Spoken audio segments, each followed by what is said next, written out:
Hello and welcome to the quarterfinals of Pro Tour Journey into Nyx here in Atlanta. I'm Brian David Marshall, joined by Randy Bueller, and we are about to watch Andrea Mengucci play against Nam Sung Wook here in the quarterfinals. There you get a look at Andrea Mengucci. There you get a look at Nam Sung Wook. You can start. Players are ready to go. And Andrea Mengucci shockingly leads off with a Scryland. Yeah, certainly going to see a lot of Scrylands here. Mengucci, I believe, took a mulligan because there's only 6 cards in the card viewer. Got the Elspeth, though. I mean, that is, he's red-green Elspeth. Elspeth is the most powerful card in this format. Everybody has done what they can to deal with it. He's just stuck to it and is running it. Voyaging Satyr comes down on turn 2 for the Italian. And it's a hexproof counterpart. Sylvan Caryatid comes down for Nam Sung Wook on his side of the table. Yeah, Nam looks like he's got the Caryatid into Courser, into Eidolon and Blossoms. This draw is perfect. So talk about what these two decks are doing. Andrea Mengucci's playing the deck we've been calling Red Green Elspeth, right. But I'm petitioning to call Frenemy mine. Frenemy mine, it's true. Elspeth and Xenagos are not supposed to be friends. I mean, if you follow the storyline, the journey into Nyx is Elspeth going into the God world. That's another Eidolon of Blossoms. That's on top pretty good. Of the deck there. Yeah, but anyway, the journey into Nyx is Elspeth going to kill Xenagos. They don't get along. Except in Andrea Mengucci's deck. Indeed. Yeah, Nam Sung Wook on the, we're calling it Junk Constellation. It's not all in on the Constellation plan. We saw a lot of Doomwake Giants over the course of this weekend as well. That's sort of the true Constellation deck. But yeah, Eidolon of Blossoms, and then, Brain Maggots, all the enchantment creatures you can find. Close enough. We'll call it a Constellation deck. Now, if I'm not mistaken, Nam Sung Wook is the current King of the Hill. He is. So if Andrea Mengucci wins this match, he'll regain the crown that he first took in round 1. Yeah, do we know how many feature matches Mengucci actually had? It must have been 10 or 11, right? Yes, He gets, I believe it was 11. 11, gets the King of the Hill, his 12th. Beats Sean McLaren, stays there all the way through day 1, and then wins his draft pot on day 2 to get back. Thoughtseize takes one of 2 Elspeths. Yeah, so Nam knows that an Elspeth is coming down next turn, but that's all Mengucci's got going on.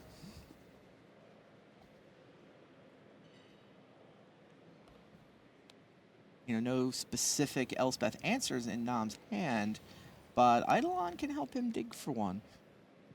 Right, he's going to dig for 2 cards next turn. So he'll see 3 cards on his from his draw step to his main phase.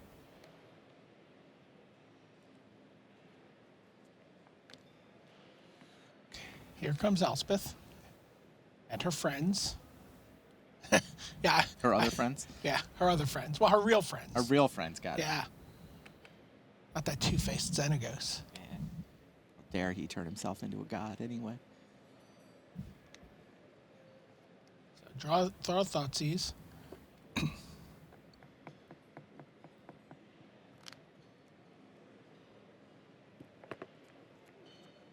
Just play Eidolon here, right?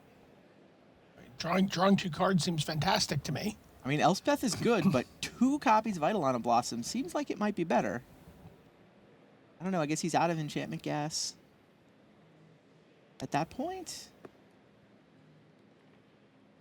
Scry. So he's like, he's looking for a good reason to draw those extra cards. Yes. How about getting past that plains on top of your deck?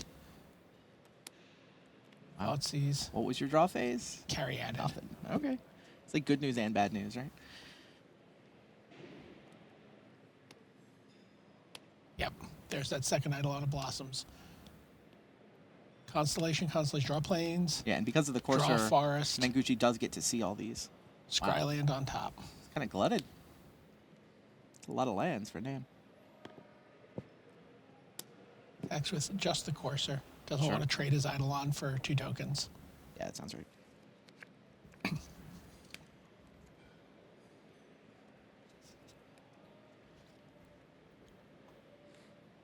So now for Mengucci, he's just in I'm gonna make token mode, right? Oh, yeah. He's like, I just want to ultimate Elspeth. Yes. Mengucci's plan is very straightforward here, and it is a hell of a plan. It works a lot. I mean, and like every deck in the format knew they were going to have to deal with this, and it's still good. Lots of people stuck to Elspeth because they couldn't beat it. Wow. Brain Maggot It's going to be so good. insane here. But next turn. How much mana does Nam have? Is he going to start silencing tokens? I mean, he kind of wants to try to chip away. I mean, in particular, he wants to make sure he just doesn't automatically die when Elspeth does go ultimate. At the same time, he certainly doesn't want to lose his Courser in combat. He's got 6 mana, but I don't... Has he played a land this turn? Yeah, I didn't think he had. So he can silence 2 tokens, yeah. which means he can sort of attack with the Courser. Although if... oh, wow, yeah. Just send in everybody. Mengucci's just going to put 3 tokens. Yeah, I think that's the right attack. Well, you go 2, 2, and 1, right? I mean, you'd love to kill Eidolon. Yeah. Okay. I mean, he knows that silence the Believers is an option here. And he knows that... He also has the Voyaging Satyr, which I just completely forgot about. He knows that Nam can pay the Strive cost once. So he's going to make sure to put 4 creatures in front of one of the Eidolons and definitely kill it. Meanwhile, he's going to make sure to defend Elspeth above all. So everybody wants to get blocked. Yeah, the obvious block would be to double block both Eidolons. But Andrea has absolutely correctly read Nam Sung Wook here for Silence the Believers. And played so that he's going to get an Eidolon. And given that, I don't know that Nam will even bother with the Silence. Yeah, it doesn't really turn a profit to use it there, so 4 tokens down for the Eidolon.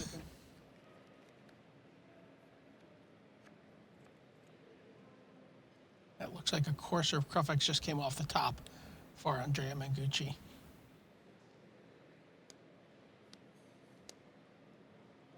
More tokens. Elspeth is up to 7 loyalty. He might go to 8 before ultimating her, though. There's a Stormbreath Dragon. Hello. Tucked safely away where a Brain Maggot cannot get to it right now. That's a fine point. Brain Maggot is going to be the draw.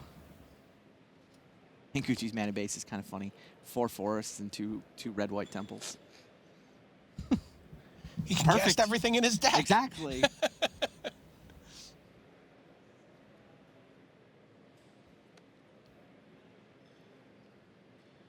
All right, so... Yeah, Nam's going to go ahead and use the Silence at the end of Mengucci's turn. Yeah. Makes sense. Down goes the kill your Courser real creatures. Exactly. Draws that Brain Maggot.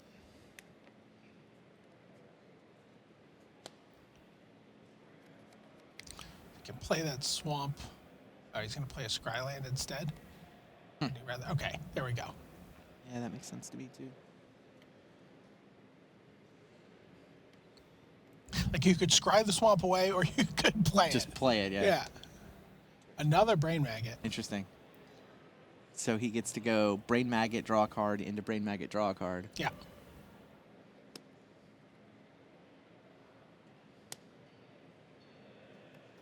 It's a forest. Really wishes he could target the top of the library. But needs Hero's Downfall here. Oh, and there it is. That is exactly the card that he was digging for.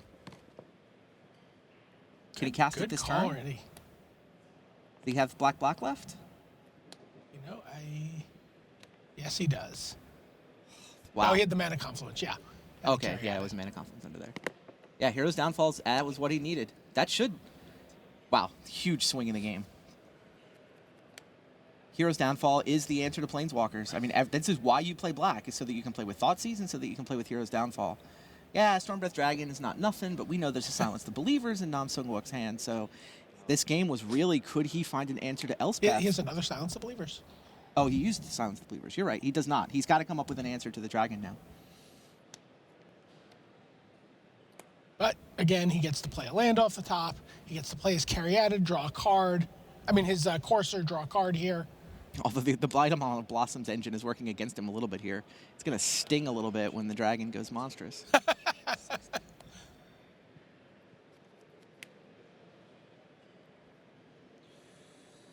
Now what?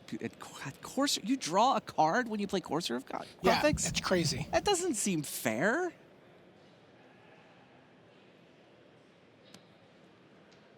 Just attacks with the 2 brain maggots. Sure, yeah, they didn't get anything, so you just trade them for tokens. You're going to have to clean those up at some point.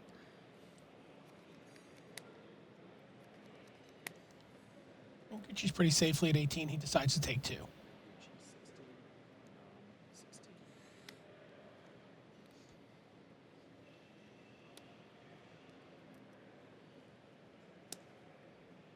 He's drawing a land, so he's not going to be able to get that out.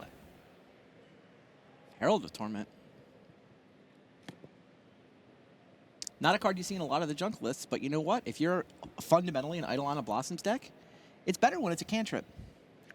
Yes. Well, he can almost block the Storm Breath.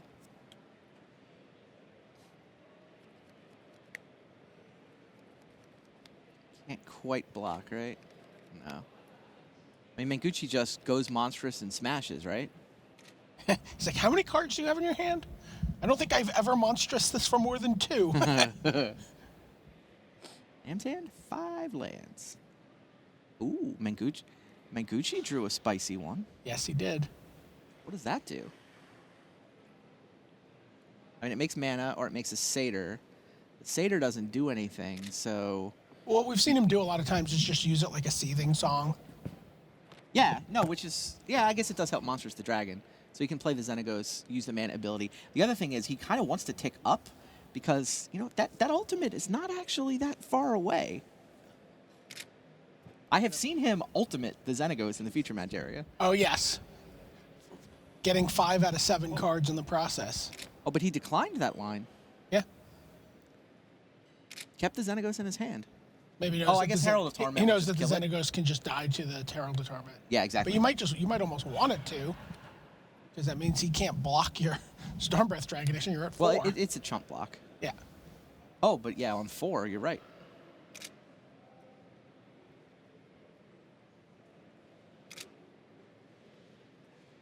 So Nam does get to draw.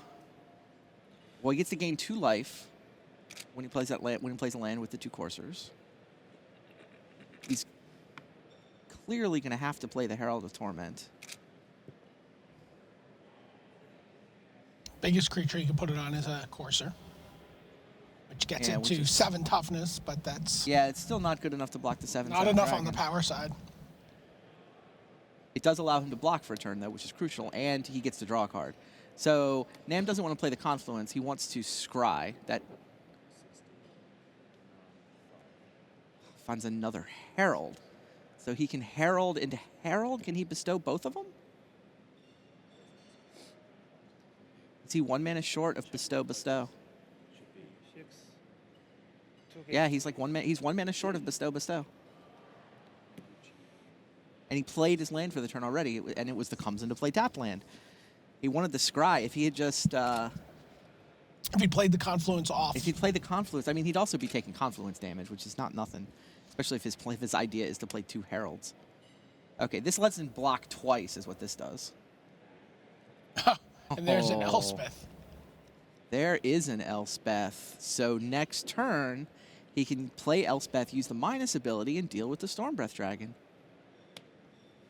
He's going to play both Heralds so that he doesn't lose to a removal spell. Now he's guaranteed to block even through a removal spell.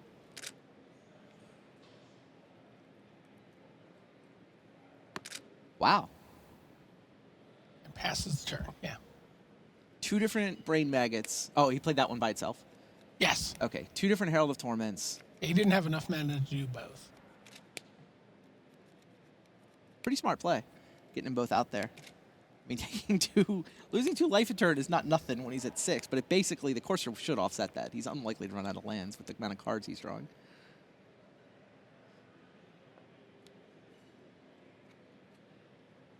Kind of a crazy cool game. Yeah. Courser reveals a land. Put it to play. Gain a life. Scry. Courser doesn't seem like a super relevant draw here. Yeah, you need bigger threats. You need Elspeth.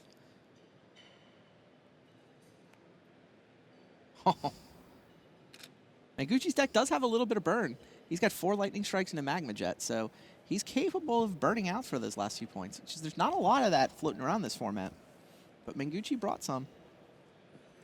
Trying to figure out if does he have 1 point of damage he can get through here. Lightning Strike on upkeep. Well, it's on top of his deck. It's not in his hand Yeah. yet.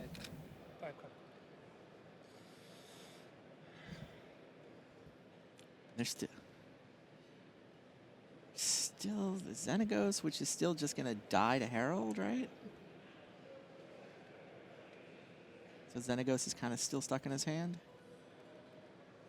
I mean, I guess you attack with Dragon, right? Force him to block before you lose your Dragon to Elspeth.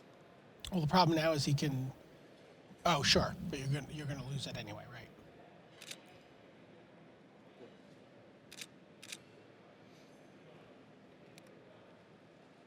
These guys did play in the Swiss, and it was Nam Sung Wook who won it.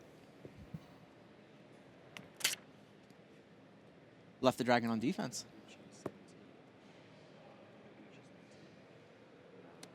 In a lot of ways, I think the reason he does that is he doesn't want to kill Herald. He wants those 2 life a turn to keep falling away. So he figures, it's funny, I don't want to let you chump block. The problem is if Nam Sung Wook isn't drawing a land, Then he's drawing a spell. he's drawing a spell, and that Right. spell is maybe an enchantment, which is going to be, 2 more cards. All true. I say 2 more cards because he's got an Eidolon of Blossoms Right. in his hand Right. here. I don't know if that gets into play this turn.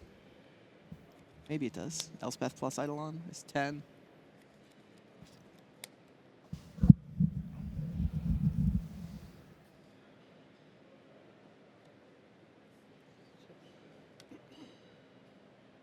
Plays land, goes back up to 6. There's another Herald. It's like, I draw 2 cards, and I'm a 3/3 for 3, but nah, 3 life a turn is a bit much. Go to the bottom. Sees a Thoughtseize.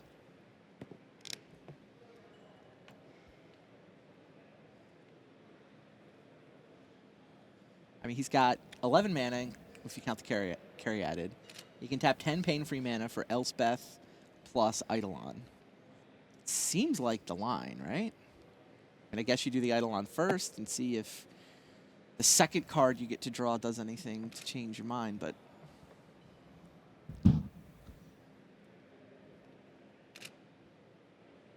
Feels like Elspeth time. And he can start attacking too, right? Nam Sung Wook can attack with 2 Heralds this turn. After playing the minus ability on Right. Elspeth Yeah, to clear away Elspeth, the dragon. Kill the dragon. You lose, Although you lose a Brain Maggot, You'll but, lose your Brain Maggot, yeah. but whatever. I mean, you still have the Herald. Right. You can- And you can attack with the Herald that turn. Precisely. Doesn't have summoning sickness. Wonder what he's playing around at this point. I mean, the Lightning Strike is obviously a little Yeah. bit scary. Yeah, he's really 1 point away from dead, right? Lightning Strike plus the 2 that he'll lose. Right. The He Herald's can't really next tap his upkeep. mana confluence. That is true. That mana confluence is lethal. Oh, did I miscount? Oh, no, okay. Right, so he cannot play the Eidolon here because he had... He played a Scryland this turn. Yeah, I overestimated his pain-free mana. Just the Elspeth seems fine. I think you attack with both of them. I mean, what are you worried about? I mean, your opponent is going to have Lightning Strike, and I think he's already seen the... No, he doesn't know about Xenagos. He doesn't know what card Xenagos is. That's what part of what's going on. He's worried about... I mean, if it's another burn spell, he's just dead. Oh, he's worried about Stormbreath Dragon.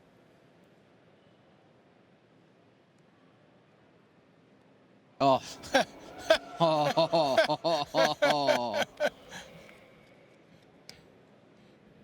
Collective must from the peanut gallery.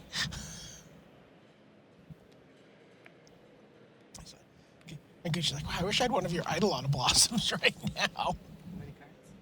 How does Nam get out of this? There's no life gain. Right. Can't win the game before that draw He goes phase, to right? 4, plays a land, goes to 6. Right. Even if his heralds, he could somehow just destroy his own heralds. It doesn't work. He can't get the Lightning Strike out of his hand. And now you can see his face. He's like, it was so close. He was. I thought he had it. I mean, when he found that Hero's Downfall for the Elspeth, I thought that was the turning point. But you know what? Sometimes the red deck just top decks a couple of Lightning Bolts. Or Lightning Helix, even. Yeah. The little bit of the drama comes out of it when you can see the top of the deck. Sure. I wasn't able to set it up with the Windmill Slam this time. The top of the deck, Lightning Strike. Yeah, exactly. Not quite as dramatic, but just as lethal. Man, yeah, he's just dead. Mengucci went from I am going to be down a game to I'm going to be up a game.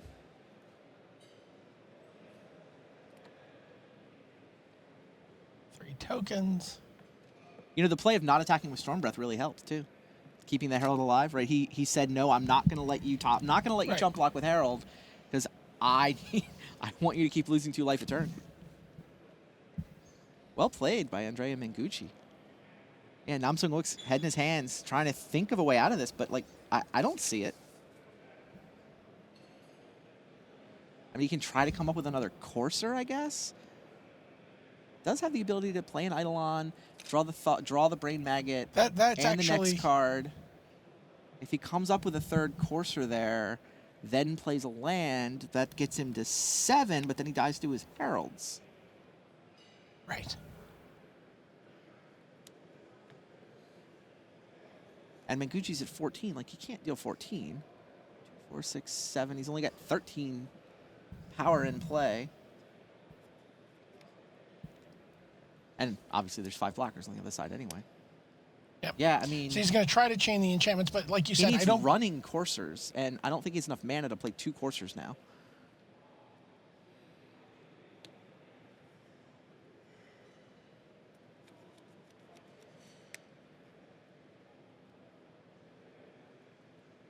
Crazy game. Watching Mengucci keep notes of which cards he's seen, it's like but it's like this huge, far He's more seen a lot cards of than cards. he's shown to Nam.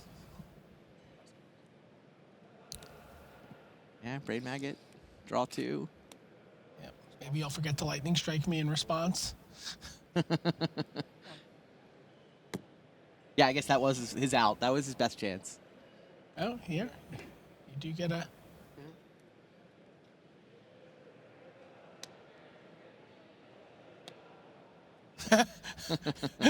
Draws the 4th Eidolon.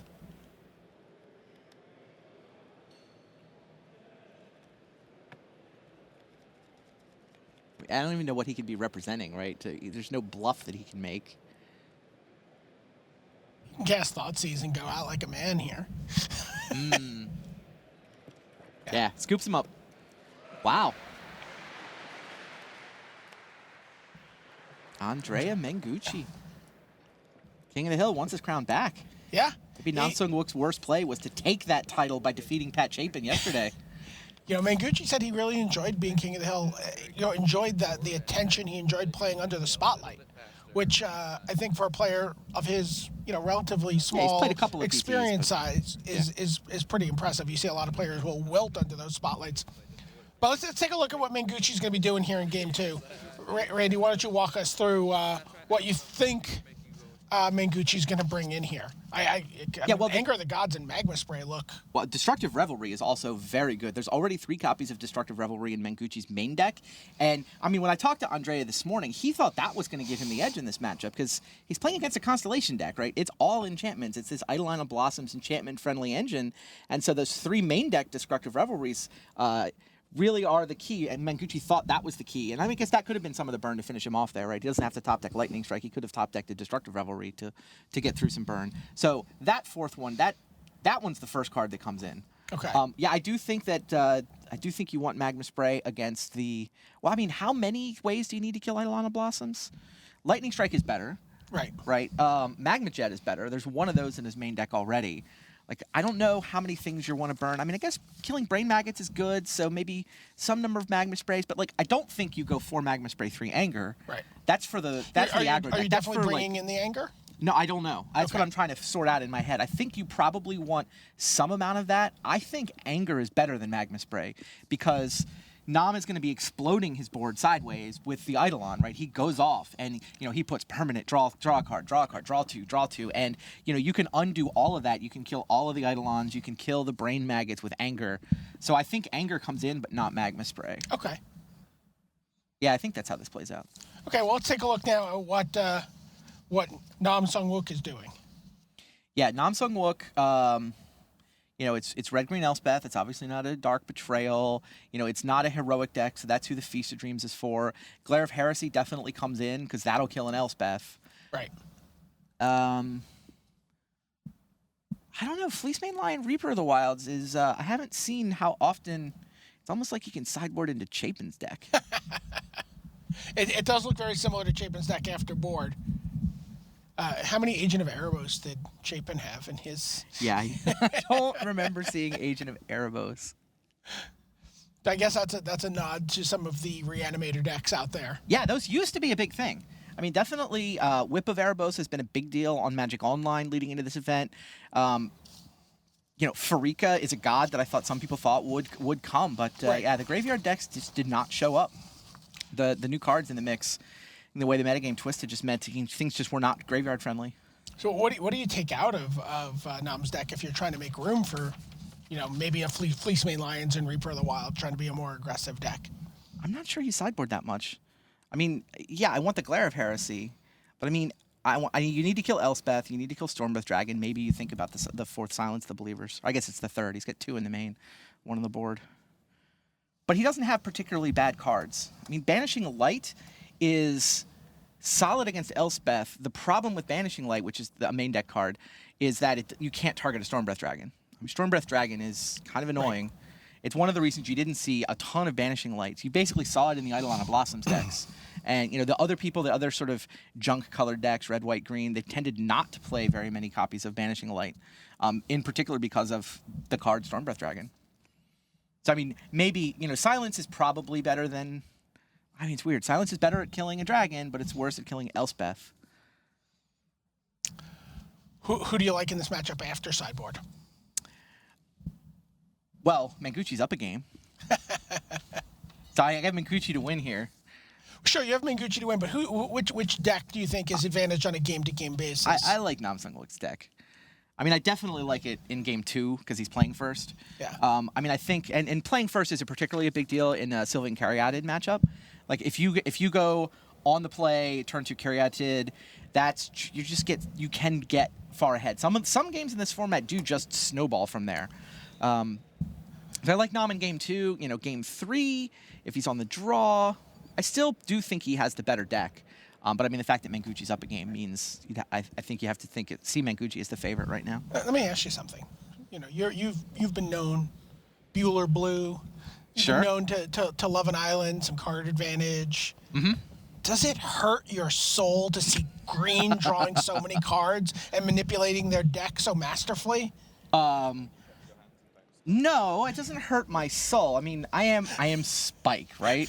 What do I need to play with to win? And yes, somehow the card drawing is in green, so I guess you gotta play green. So you'll just join them. Yeah. Okay. All right. So here the players are ready to go, and we're gonna see game 2 of this matchup between Italy's Andrea Mengucci and South Korea's Nam Sung Wook. We can start. Players are just showing their hands off to the floor reporters. Maybe. Oh, I was going to say, did not let him. Did Nam choose draw? Yeah, I was like, what? No. Maybe Andrea still was like, oh yeah, I forgot I won that game.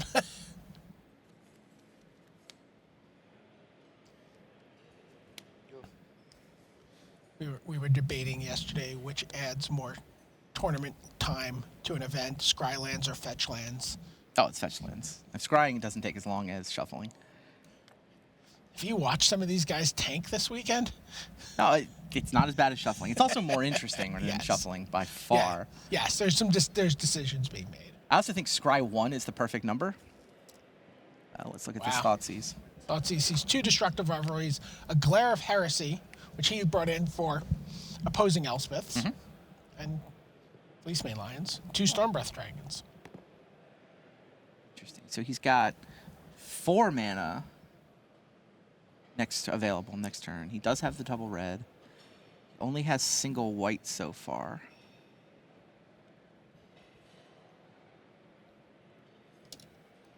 Take a look at Nam's hand. Maybe that helps the decision. There's 2 Elspeths. Oh, he took Stormbreath Dragon.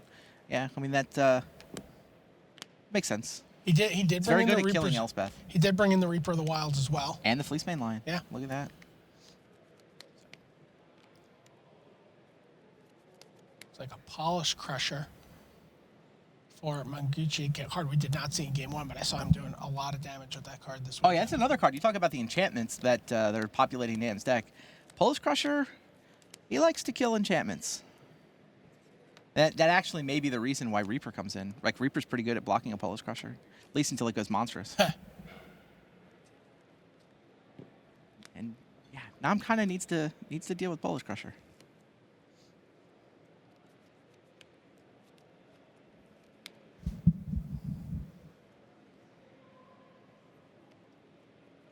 Protection from enchantments, so you can't even Banishing Light it. Can't block it with a Courser.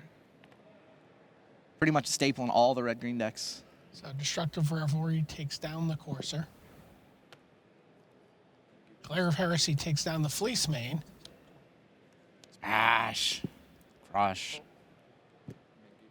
And the giant foot of the Polish Crusher leaves a dent in Nam's life total. Land. And Reaper of the Wild.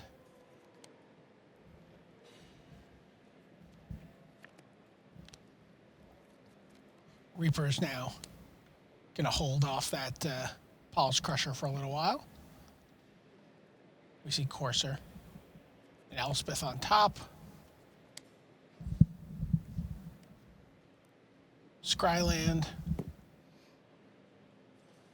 Is he going to push Elspeth? Wow. He's like, am I really going to do this?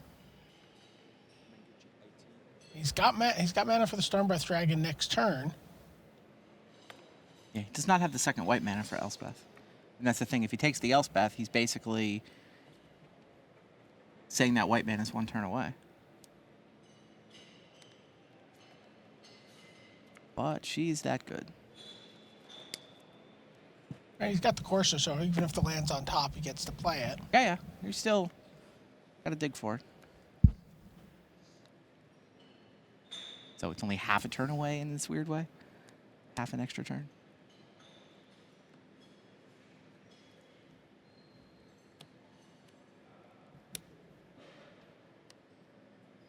So Banishing Light takes out the Courser.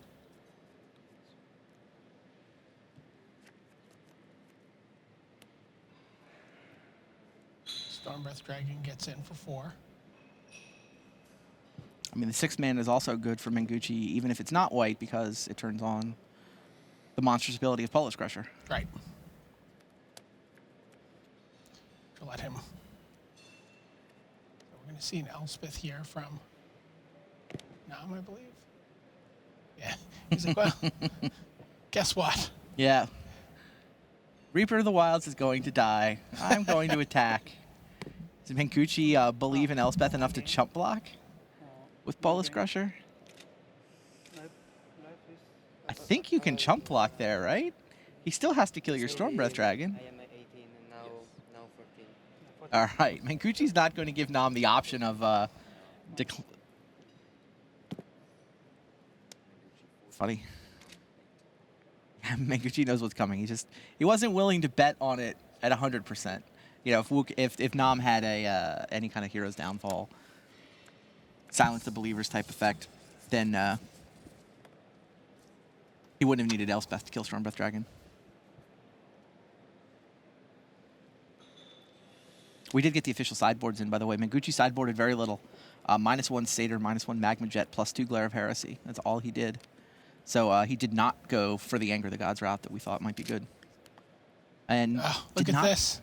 Destructive Revelry takes out the Banishing Light, redirect the damage to Elspeth, but another Elspeth comes down. Yeah, the fact that Destructive Revelry can deal 2 damage, which can be redirected to a Planeswalker, the fact you can redirect that damage is huge.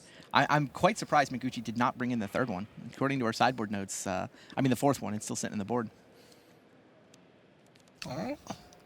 Sees a land. He's going to be able to play his Elspeth.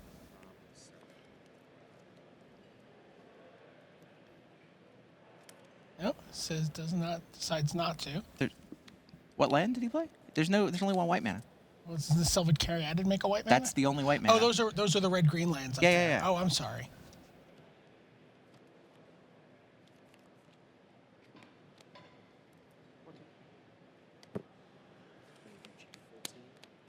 Another Reaper of the Wilds. Yeah, Nam sideboarded fully 9 cards. +4 Fleece Mane, +3 Reaper, plus a Silence, plus a Deicide. And took out 1 Thoughtseize, 1 Eidolon, 1 Herald. Took out all 4 Brain Maggots. Then trimmed a Caryatid and a Banishing Light.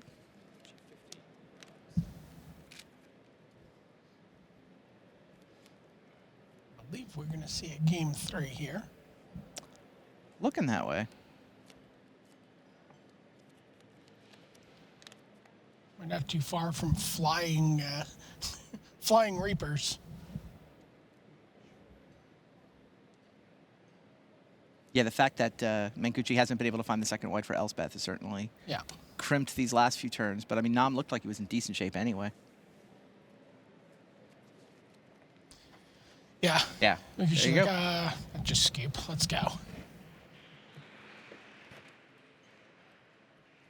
So do you think these players make any adjustments based on play draw? Like, maybe that creature plan isn't what Nam wants to do if he's on the Fleece Mane draw? Lion does seem a lot better on the play than it does on the draw. I would not be at all surprised to see Nam mix it up. He certainly has reached for his deck box. Yeah, that's what I was waiting to see. See what he does. Does he just shuffle them all in? I mean, not a lot of Pro Tour experience on either side of this table. But, I mean, Nam has looked... He's been on a heater.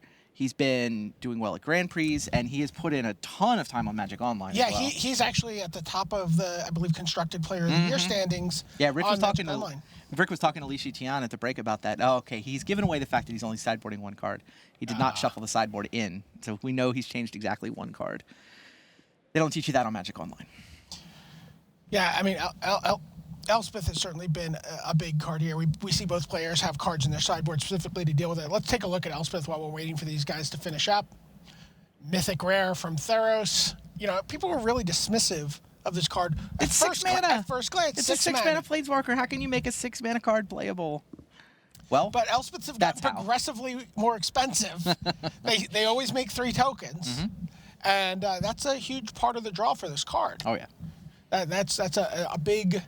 And even a way for a white deck to kill a Stormbreath Dragon. Everything that it does is good. I mean, the tokens are nice.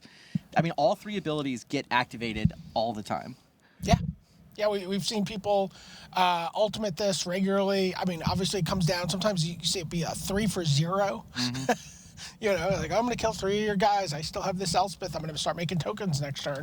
And most often it just comes down, even in the face of monsters, a lot of times the right play is just put it down, make 3 guys, say go. Well, I mean, if they've got small creatures, you can block them with the 1/1s. If they've got big creatures, you can kill them with the 2nd ability. Yeah, just a phenomenal card. And again, things like Glare of Heresy in these sideboards, that is there almost exclusively for Elspeth. Yeah, it's also... it means flying is good. I mean, you see Herald of Torment, the Surprise Bestow, that can kill an Elspeth. It's part of that. I mean, Stormbreath Dragon wins the fight against Elspeth, not often enough to be relevant. Prognostic Sphinx, obviously, has been a huge card all weekend. I was just going to say, the biggest impact that Elspeth has had on this Pro Tour has been Prognostic Sphinx. Because people all the teams ended up coming to Prognostic Sphinx. They're like, okay, I need this thing that I can attack an Elspeth with that won't die to Elspeth's 2nd ability. Yep. Oh, and it won't, and all that spot removal. It's and it was sort of like people were like if A, then B, then Prognostic Sphinx. Yeah, it turns out the best thing you could possibly have in this format is a 3-power flyer with Expert. Second best thing. Oh, what's the first best thing is Prognostic Sphinx with a Savage Surge. Sure. Let's take a look. We were talking about Stormbreath Dragon. Let's take a look at that bad boy. There you go. It's a dragon. Dragons have always been good. Oh, yeah. flying haste protection from white. Unbelievable. Haste, the monstrous ability. I mean, yes, it says deal with players who've cast Sphinx's Revelation, but what about someone who's been working to idle out of Blossoms for a couple of turns? The protection from white. I mean, is that like the biggest part? Would this card be as popular? Would it be as all over the place as we've seen it without that protection from white? Not even close. I mean, in Standard, it's been fending off detention spheres ever since it was printed. Here it's banishing light. Those are very relevant cards. That protection from white was, I think, required to get this guy to the point where he could actually do the other things he's designed to do, like kill the Planeswalkers and kill the enemy players as well. Yeah, I mean, the monstrous ability is he gets very big for a very reasonable amount of mana. Mm-hmm. And oftentimes he's only doing a couple points. Usually there's only 1 or 2 cards in players' hands. It's more about the +3/+3, I think. Although sometimes that damage can be redirected to a Planeswalker. Exactly what I was saying. A lot of times you're like, oh, let me finish that off. Let me get your cure. Let me do. Pretty insane card. It looks like Andrea Mengucci, if he's going to regain the King of the Hill, he's going to have to do it with 6 cards. He's sent back his opening 7. He mulliganed game 1 as well. Yeah. Nam is showing his cards to the spotter, so that means he's stuck on his 7. Yep. You get to see those as they come in. Well, that's why he's showing them to the spotter. And the man with the iPad in his hands is eventually going to get information to me, to all of us. Andrea Mengucci said he mixed up his play testing for this event. Okay. Normally he play tests with the other Italian players. Mm-hmm. And he's like, I don't know, I want to do something different. So he stayed with a group of American players that included Right. Mike Like a New England Sigrist group, right? and Gerard Fabiano. And he was just like, had a lot of fun. He's like, kind of almost like a shock to the system for him. Mm-hmm. And, obviously you have a great time when you make your first top 8. Jason Ellis was on that team too, the mono black aggro player we did the deck tech with. Yeah, master of the feast. He wasn't as sure. When I had a chance to talk to him, he was a little wishy-washy on master of the feast after having put it in practice for 10 rounds. Well, what he told me is that it's not good against the black decks, and there were just more people running black than he was expecting. He thought the metagame would be more Naya decks like the one Andrea is running. Right. And against that, it's really good. Andrea's kept his 6-card hand. Okay. And it looks and the players are underway. They're ready to go. See some Scrylands, so that means we're getting ready to get started. There you go. Yeah, both players have exactly 2 Scrylands as their mana. Hey. Mengucci kept quickly. Yeah. That's probably a land. The rest of his hand needs land to turn on. Yep. And so did Nam. There you get a look at the hand. Courser, Crufix, Xenagos, Stormbreath Dragon, and a couple of temples. Nam kept the hand with Sylvan Caryatid, Reaper of the Wild, 2 Thoughtseize, and a Banishing Light and a Hero's Downfall. So, yep, he's like, let's get to work on this hand that you've kept. You take the Corsa here? Yes. Yeah, he's only 3 land. I mean, if he whiffs on that 4th land drop, you just win. And Courser obviously digs him an extra card. Like you're just up a whole turn, and it's good long game. And he wants the 5th land for the dragon. Yeah, I take Courser.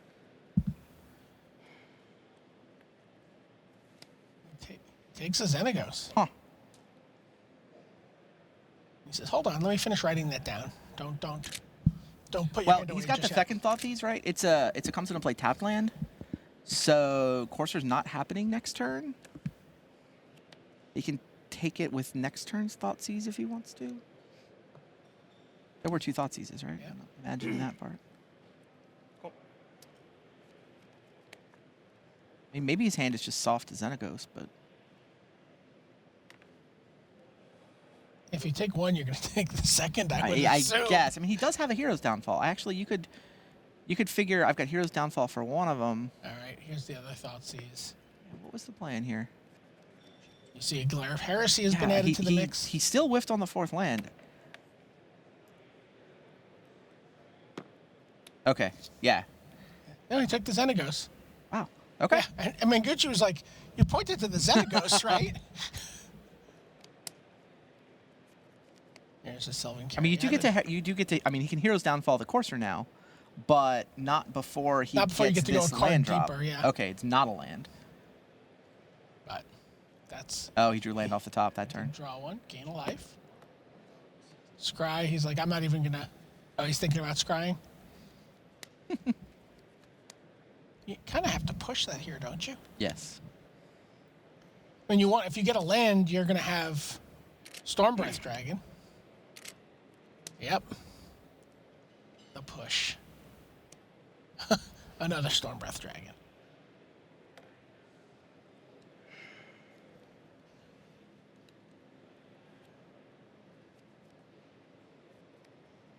So I guess we're going to see Banishing Light here.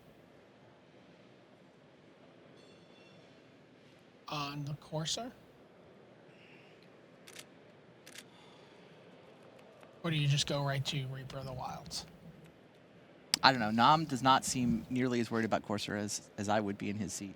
I mean, I'm sure he's played the matchup plenty more than I have, but Yep, goes right to Reaper of the Wilds. yeah, and there's the land.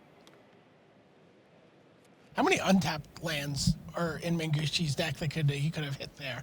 Oh, there's one on top, but you see him like, A lot. 5 mountains, 7 forest. wow. You see him pound the table a little bit as he has to scry that forest away.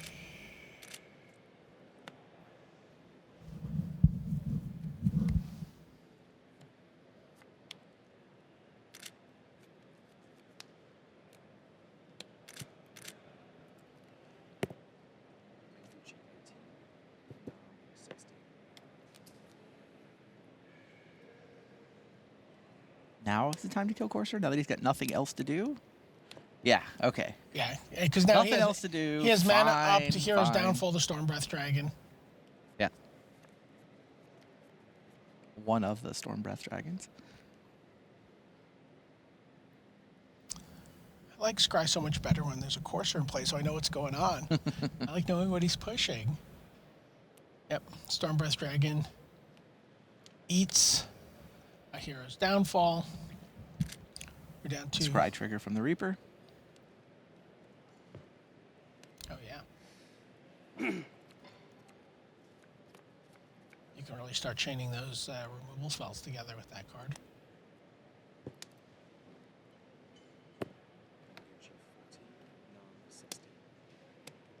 He's just got carry added in a land. No cards in hand. He's empty.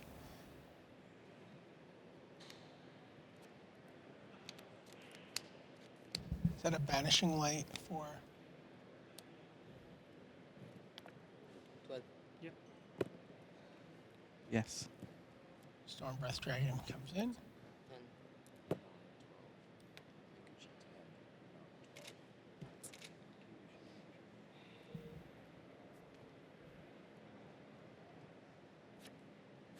Land turns on monstrous. Is Yeah, that the right? hand's not yet updated. It's showing another Stormbreath Dragon in hand. That's...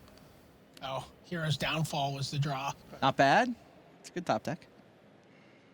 It's not a third dragon, right? Our hand's just out of date. Yes, correct. It's out of date. But Glare of Heresy does get the Banishing Light, so Courser's back.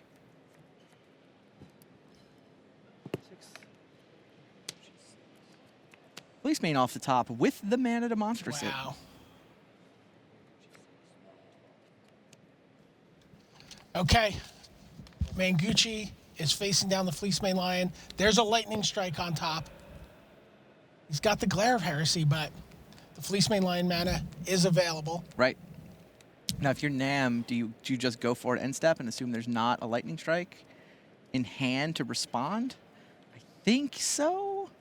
It's a lot easier for me to say, given that I've That you have perfect knowledge of that I their have perfect hands. knowledge, exactly. But I mean, you know you're going to have to start dancing around the Lightning Strike if you let him draw it next turn. So Oh, yeah, Mengucci there you go. punctures the balloon. He says, "No, I don't have Monstrous, anything." Reaper, Mengucci fesses up. I got nothing. You got me. Congratulations Wow. to Nam Sung Wook. He remains the king of the hill, and he advances to the semifinals of Pro Tour Journey into Nyx. Not bad. NSW on Magic Online. Indeed. Top of the standings.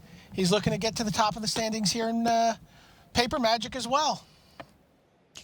Quite the semifinal shaping up. Yeah, these semifinals are going to be quite gaudy. Yeah. One left, though. 1 quarter left. Hey, welcome back. Brian David Marshall, Pro Tour Hall of Famer Randy Bueller. There's 2 Stormbreath Dragons, and just I'm just 1 turn off. Yeah. 1 turn white. Yeah, and Nam decided, he wasn't going to go for sort of the mana screw victory by taking the Courser. He was like, I'm not going to win this by messing with your lands. I'm just going to get all your creatures and then smash you with my Reaper and my Fleecemane Lion. Like, he sideboarded into this sort of mid-range creature deck like the one Chapin has used to get to the semis, and worked out. All right, we have one more quarterfinal to get to. We're going to send it back to the news desk. Those guys are going to set the stage for us, and then we're going to be back with one more round of quarterfinal action for Randy Bueller, Brian David Marshall.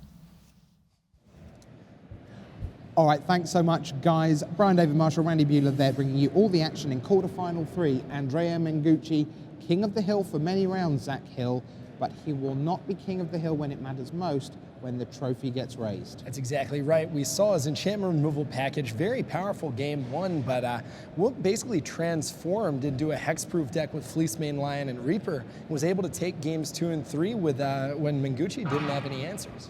We'll have a lot more chance to talk about Nam Sung Wook, but I do want to just reiterate what a fantastic weekend it's been for Andrea Mengucci. You had on your knuckles, focus on what you're doing right now. It is so tough to do that when you've had a day so unexpected. At the front end of day 1, Mengucci said, oh wow, I'm playing the Pro Tour champion, how unfortunate, I'm expecting to get battered. Proceeds to win all day long until he loses to Patrick Chapin in round 8. And as you see the bracket there with Nam Sung Wook advancing, Mengucci just a tremendous job, particularly of coming back on Saturday morning, Zach, and starting all over again, go from 7-1 to 10-1. How tough is it just to bring yourself back after an adrenaline-filled, feature match-filled day 1? Well, I mean, it's incredibly tough, right? I think the feature matches serve to focus you. They help keep your head in the game. They help you realize, what's on the line simultaneously, but also they help you be present in the moment, not really dilute your focus to anything else. After the next day, though, you're exhausted. And to go from being under the lights time in and time out to, just kind of sitting in the pack really for the first time of the tournament, that's not an easy thing to do. So congratulations to him. Also congratulations Nam Sung Wook, NSW. Those initials are really turning into something special here at Pro Tour Journey into Nyx. But we are going to head in now to our next quarterfinal. We're going to gear up for REID Duke against Yuki Ichikawa. So why don't we take a look at REID Duke? Let's see about his career. He's 24 years old. He's on Channel Fireball, The Pantheon. There you see him with the trademark almost smile. There's never a smile far away for REID. $104,000 in lifetime earnings. That's going up round by round, guaranteed 5 figures again for making the top 8 here. This is his first Pro Tour top 8, but look at all those Grand Prix top 8s. He's got titles aplenty there. GP Nashville, for example, the runner-up at the World Championship in 2013 behind Shahar Shenhar, and of course a former Magic Online champion. How did REID make it to the top 8? Let's take a look at his path to the top 8. He 3-0's his draft against the best name in the whole field, which was Rezglad Colome of Romania in round 3. He played for there. I wonder whether he was Rezglad or not. Patrick Chapin, he lost to in the first round of Block Constructed, and then a real rogues gallery. Trey Van Cleve he beats, even Flock, Rob Doherty, and then Vidianta Wijaya to close out day 1. Back we come, draft again, and you notice 1, 2, 3, 9, 10, 11, 6-0 in draft. And Zach, let's go back to Saturday morning. It was an incredibly stacked first table that we saw. Not just REID, but you've got Patrick Chapin in there, you've got Joel Larson in there. It was a monstrous table to come out of at 3-0, one of the big reasons that REID's into the top 8. That's exactly right. I mean, we've seen dominance for REID. One of the things about this tournament, we've talked about block being a format where you're going from 0 to 60. Reed has that advantage by being on arguably the best team functioning right now.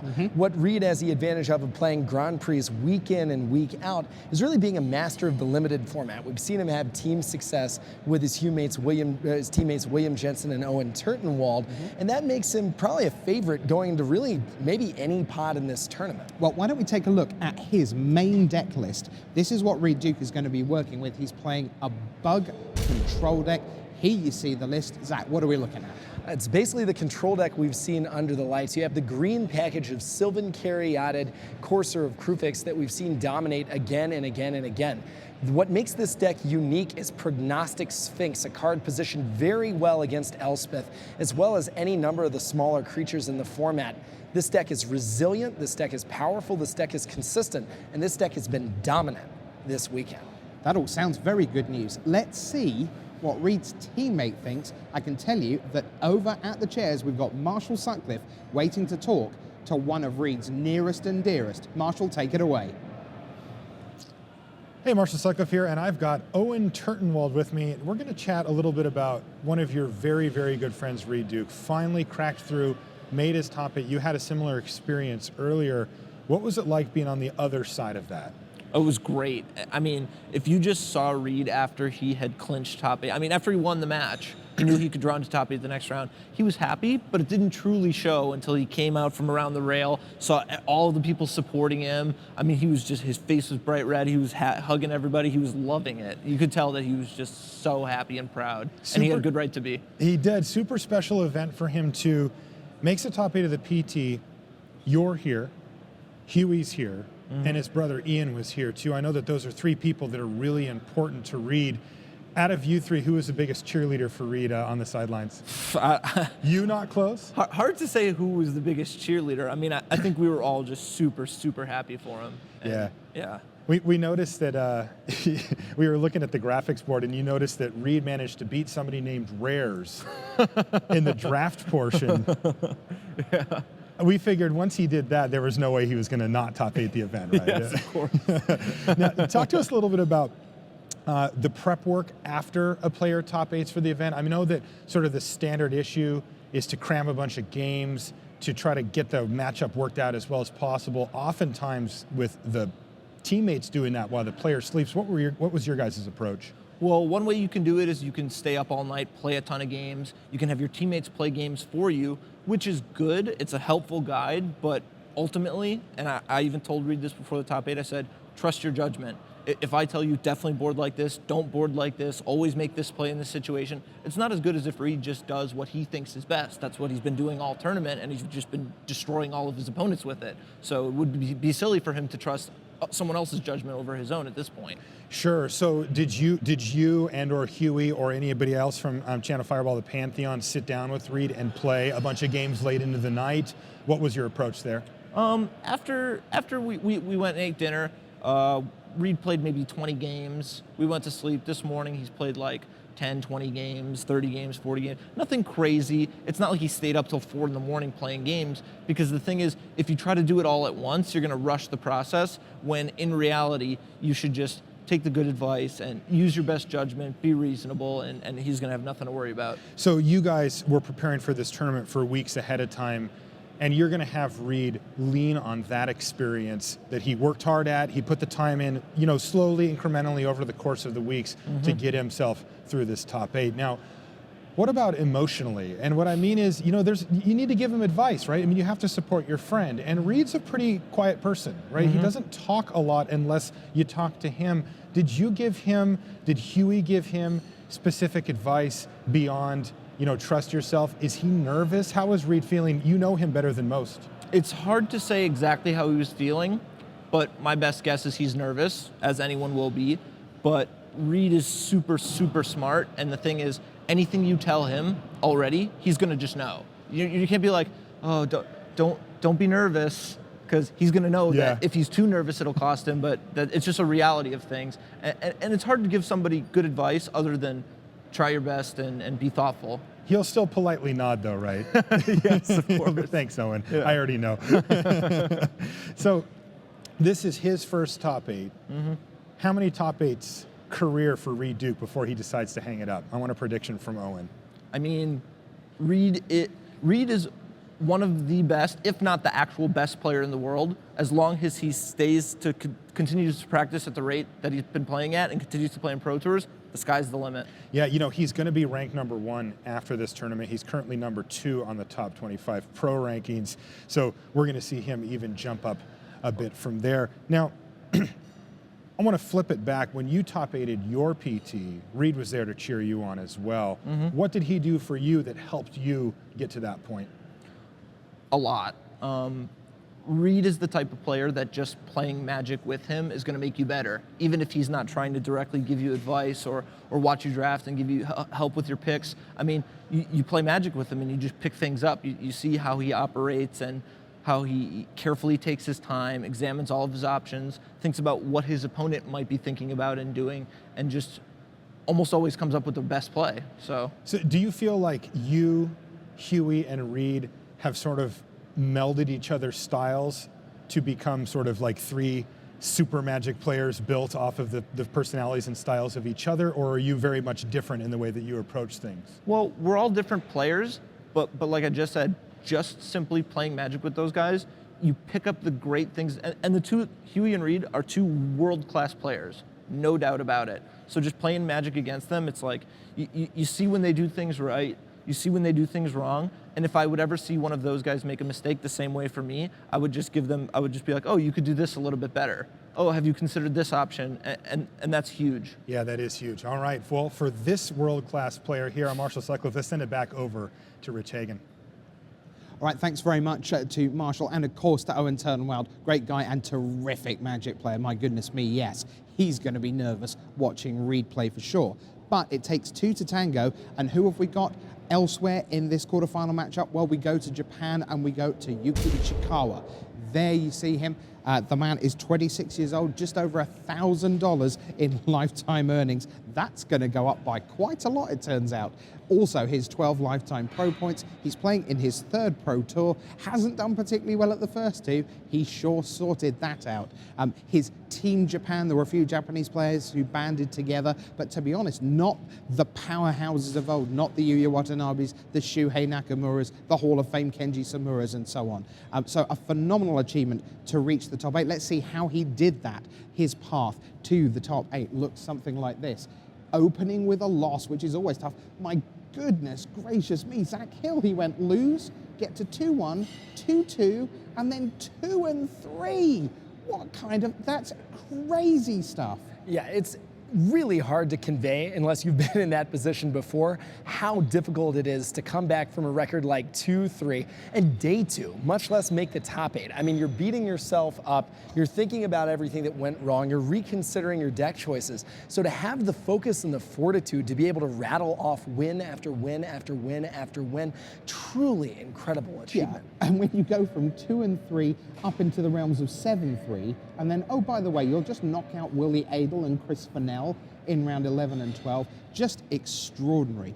He is going to be playing red-green Elspeth. We are going to get to the match because it is time for our 4th quarterfinal. REID Duke, Yuki Ichikawa here at Pro Tour Journey into Nyx.